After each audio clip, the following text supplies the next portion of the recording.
नमस्कार, आपके साथ मैं हूं मुस्कान नागदा। आप देख रहे हैं हिंदुस्तान मेल न्यूज। अब होगी मुद्दों की बात सच के साथ।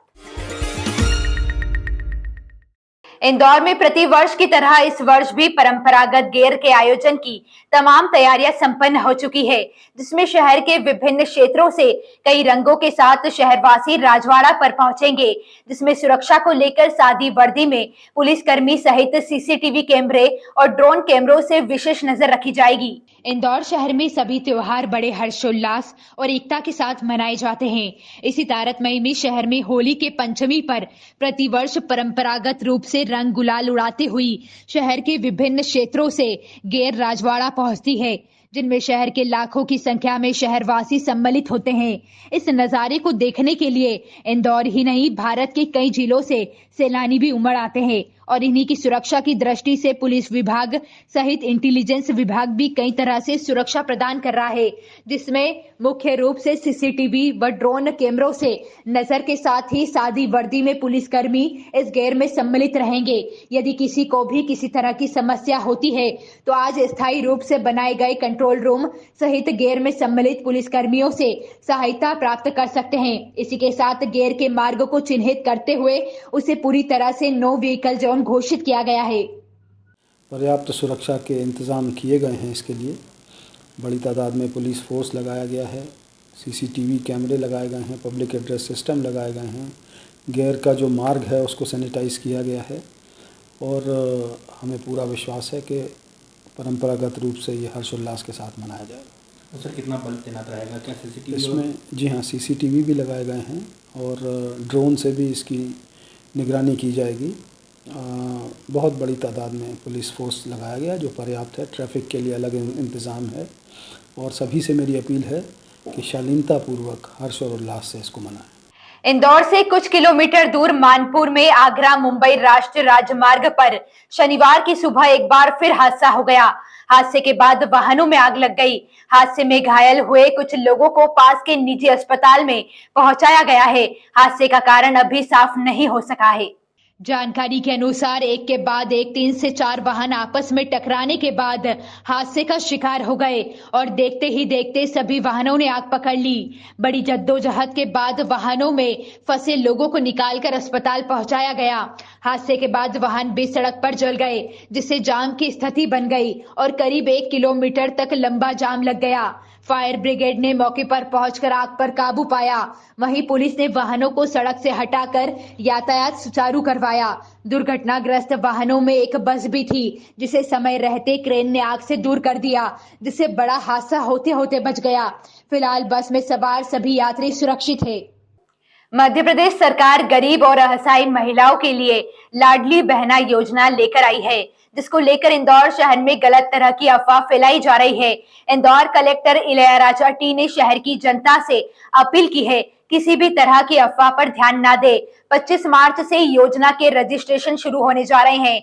लाडली बहना योजना के रजिस्ट्रेशन जिला प्रशासन के द्वारा कैंप लगाकर किए जाएंगे। अन्य किसी भी प्रकार की अफवाहों पर ध्यान न दे।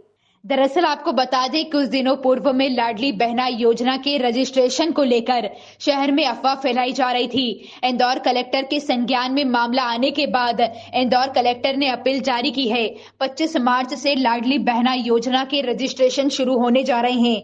योजना में रजिस्ट्रेशन करवाने के लिए प्रशासन ने आसान तरीका निकाला है, जो कि प्रशासन के द्वारा 25 मार्च से शहर में वार्ड स्तर पर कैंप लगाए जाएंगे, जिसमें लाडली बहना योजना के रजिस्ट्रेशन किए जाएंगे। समग्र आईडी और आधार कार्ड में ई-केवाईसी कराना सभी के लिए आवश्यक होगा, जिसके माध्यम से यह रजिस्ट्रेशन होगा और योजना में किसी भी तरह के कोई दस्तावेज नहीं लगेंगे। लाडली बहना योजना के रजिस्ट्रेशन के लिए जिला प्रशासन के द्वारा वार्ड स्तर पर 25 मार्च से कैंप लगाए जा रहे हैं। योजना में रजिस्ट्रेशन करवाने के लिए समग्र आईडी, आधार कार्ड, बैंक पासबुक में ई-केवाईसी करवाना अनिवार्य होगा। इसके लिए मतलब बहुत ही सरल तरीका रखा गया है। इसलिए मतलब कोई भी आपके पास आके कोई भी भ्रम फैलाने के लिए कोई भी दस्तावेज के बारे में, डॉक्यूमेंटेशन के बारे में या फिर इवन फॉर्म्स के बारे में भी आपको दिया जाता है, उनको बिल्कुल बिलीव ना करें। फॉर्म बिल्कुल प्रशासन के द्वारा ही दिया जाएगा और इसको स्वयं कैंप में आकर के 25 तारीख के बाद उनके फ़ोटो भी खींचेगा, उसके माध्यम से ही होगा। कोई भी है ना व्यक्ति है बीच में है ना कोई भी रोल प्ले करना चाहता है, बिल्कुल उनका ना बिलीव ना करे। 25 मार्च के पहले हमको है ना 2 काम है ना करना होगा। हमारी है ना समग्र आईडी है, उसमें ई-केवाईसी कराना होगा। ई-केवाईसी का मतलब ये है कि हमारा समग्र है ना परिवार आईडी है, उसमें आधार नंबर को है ना जोड़ने का है। आधार नंबर के बाद थंब इम्प्रेशन के माध्यम से या फिर ओटीपी के माध्यम से वेरीफाई करना है। समग्र का और आधार का दोनों को डेटा को मैच होगी, जैसे मैच हो जाएगा ऑटोमेटिकली ई-केवाईसी होगा। मैच नहीं हुआ है तो तब भी पंचायत क्षेत्र में ना सचिव के माध्यम से, नगर निगम एरिया में वार्ड प्रभारी के माध्यम से वो स्वयं है ना वेरीफाई करके ई-केवाईसी ना करा सकता है।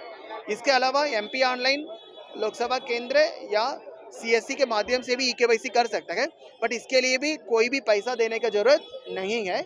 ई-केवाईसी कराने के लिए शासन के द्वारा इस प्रकार के संचालकों को 6 रुपये से ना दिया जाता है। इसके अलावा कोई भी व्यक्ति है मतलब मिडिलमैन है, मतलब है ना आपको है ना कोई भी प्रलोभन देता है तो उसको बिल्कुल है ना बिलीव ना करें।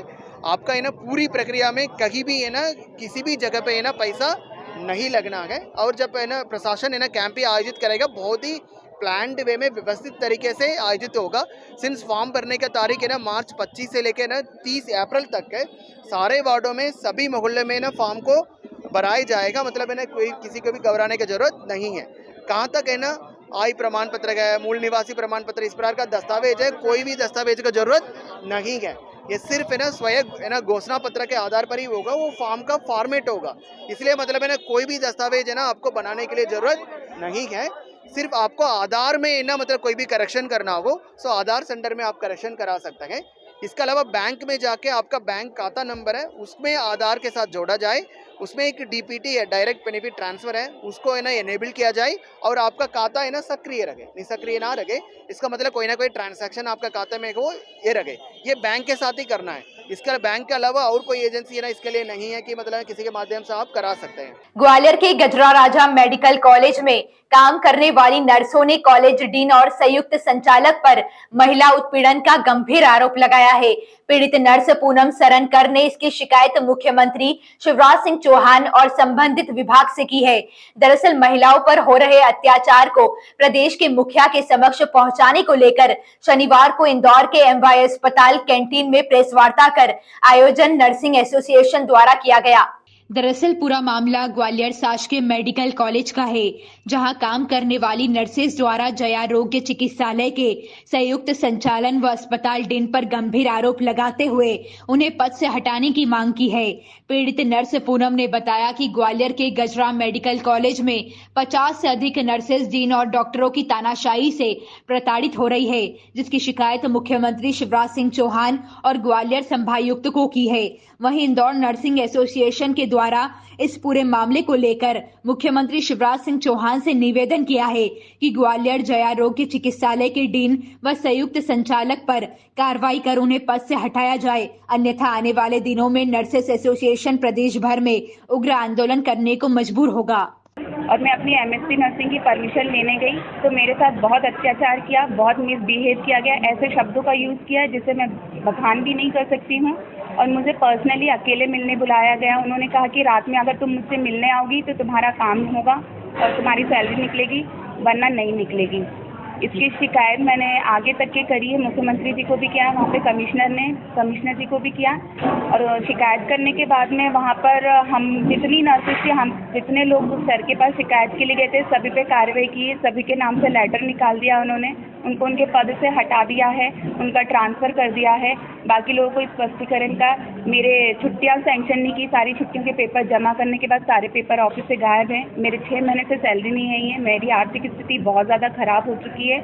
सिंगल पेरेंट्स होने की वजह से बच्चे का भी मेरे को अकेले ध्यान रखना पड़ता है। अखिल भारतीय दशनाम गोस्वामी समाज की महापंचायत आगामी 18-19 मार्च को आयोजित की जा रही है, जिसकी जानकारी समाज के पदाधिकारियों ने प्रेस वार्ता में दी। 18-19 मार्च को इंदौर के शुभ कारज गार्डन में अखिल भारतीय दशनाम गोस्वामी समाज की महापंचायत का आयोजन किया जा रहा है। इस 2 दिवसीय आयोजन में मध्य प्रदेश सहित अन्य राज्यों के दशनाम गोस्वामी समाज के लोग शामिल होंगे।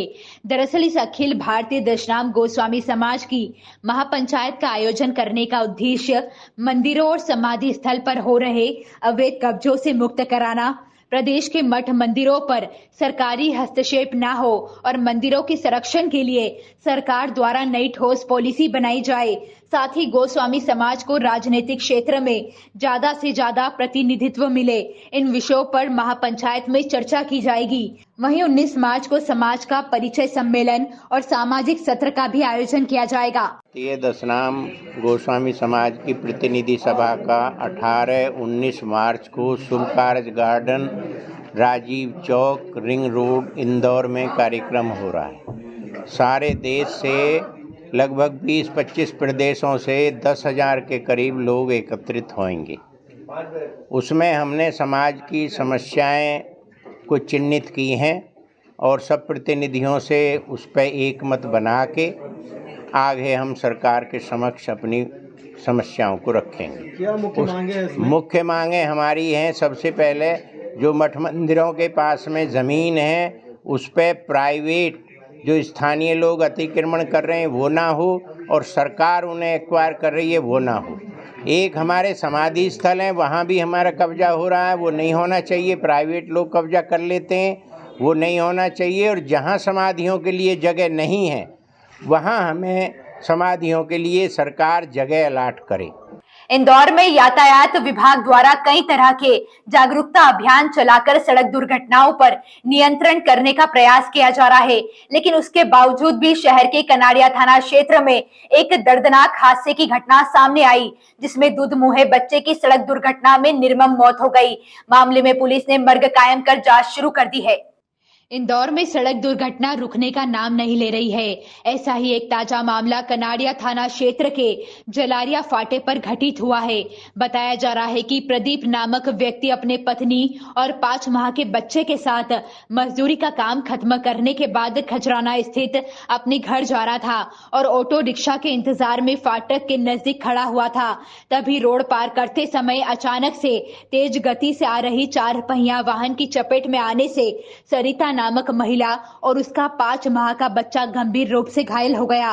घायल अवस्था में ही मां और बच्चे को एमवाई अस्पताल भिजवाया गया, जहां इलाज के दौरान बच्चे की मौत हो गई, तो वहीं मां का इलाज जारी है, जो कि काफी गंभीर रूप से घायल है।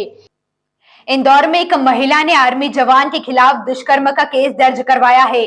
आर्मी के जवान ने शादी का झांसा देकर महिला से कई बार दुष्कर्म किया, जिसके बाद शादी करने से इनकार कर दिया। फिलहाल मानपुर पुलिस ने केस दर्ज कर लिया है। मामला इंदौर के ग्रामीण थाना क्षेत्र मानपुर का है, जहां आर्मी में कांस्टेबल के पद पर पदस्थ जवान ने पीड़िता को शादी का झांसा देकर कई बार उसका शोषण किया और बाद में शादी करने से इनकार कर दिया। इसके बाद पीड़िता ने मानपुर पुलिस की शरण ली है। फिलहाल शिकायत के बाद मानपुर पुलिस ने आर्मी जवान के खिलाफ केस दर्ज कर लिया है। आरोपी पुलिस गिरफ्त से फरार है, जिसकी पुलिस तलाश कर रही है। में एक युवती ने कल आके एक रिपोर्ट करा कि एक आर्मी में एक कांस्टेबल के पद पे एक कर्मचारी है, उसने उसका शारीरिक शोषण किया है और शादी से इनकार कर दिया। उस पर धारा 374 का प्रकरण पंजीबद्ध करके इन्वेस्टिगेशन में लिया है। ऐसी ही खास खबरों के लिए हमारे साथ बने रहिए। हिंदुस्तान मेल न्यूज पर हमारे चैनल को सब्सक्राइब जरूर करिएगा।